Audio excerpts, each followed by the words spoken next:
If you are over 60, you may be wondering whether you're doing the right exercises at the right time. Well, in today's video, I'm going to show you what you should be doing, when you should be doing it, so that you can plan your week of exercises to get the maximum benefit from the minimum amount of time.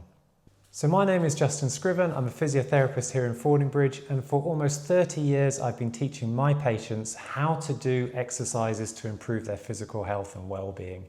And in that time we've seen a lot of change. So 30 years ago we were the only ones giving exercises to patients. They weren't able to learn about exercises anywhere else.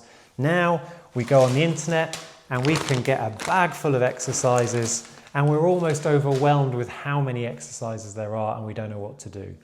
And the brain is a funny thing. Faced with too many exercises, its actual reaction sometimes is to do nothing.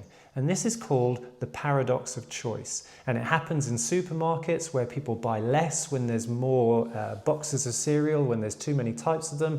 The actual purchase goes down because they're overwhelmed, and it's the same thing with exercises. And this is the problem that we have nowadays. There's almost too much information. So what we're going to look at today is a really simple way for you to determine what you should be doing and when you should be doing it. So when you get your exercises, they all kind of go into four categories, and these are the four categories that you need as you get older. There's strength, there's flexibility, there's balance, and there's agility. And the exercises generally will fall into these categories. So we can put together strength exercises, which you can find on the internet. We've got balance exercises, we have the flexibility stretching that you'll find, and we've even got some agility exercises. Now, when you're 20, these buckets are pretty full, and they stay full. So if you don't do any exercises for 2 or 3 weeks, you're still going to find your buckets are full. But once you get over 60, it's like someone puts a little hole in these buckets. So if you leave them for any amount of time, the levels start to slowly drop. Now the problem is, we want our buckets to be as full as we can, because the fuller the buckets are, the more things that we can do, the more of life we can enjoy. But it's also preparing just in case anything happens. So if I have an injury, or if you get ill, then what you want is your buckets to be full enough that if you don't exercise or you can't exercise for a few weeks, yes, they will start to drop, but they're only maybe going to go down to halfway. And that way it's still going to be easier when you come back to exercises to fill them back up again. If you get ill or if you get injured and your buckets are already half full, then by the time they drop down, it becomes a lot harder to fill them back up.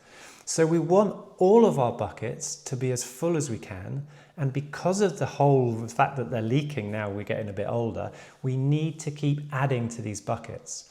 So all you need to think about during your week is you need to be filling and putting something in your bucket every single day.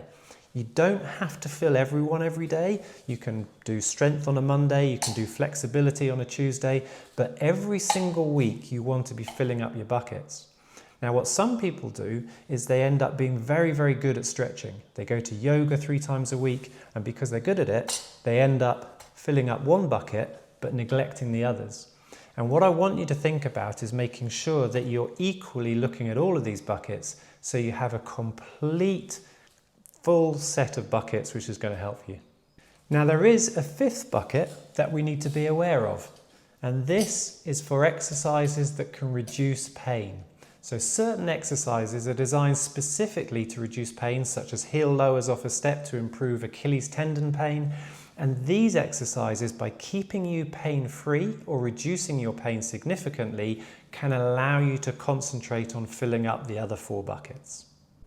So just to recap, you want to fill your 4 buckets up with a 5th one every single day. You want to make sure you're adding to them equally. You've got your strength, you've got your flexibility, you've got your balance, and you've got your agility.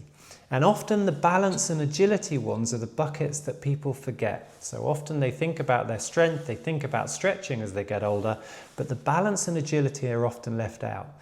So if you want to have a couple of ideas for those, then I've got a balance exercise and agility exercise that you can watch next and start learning how you can fill up your buckets.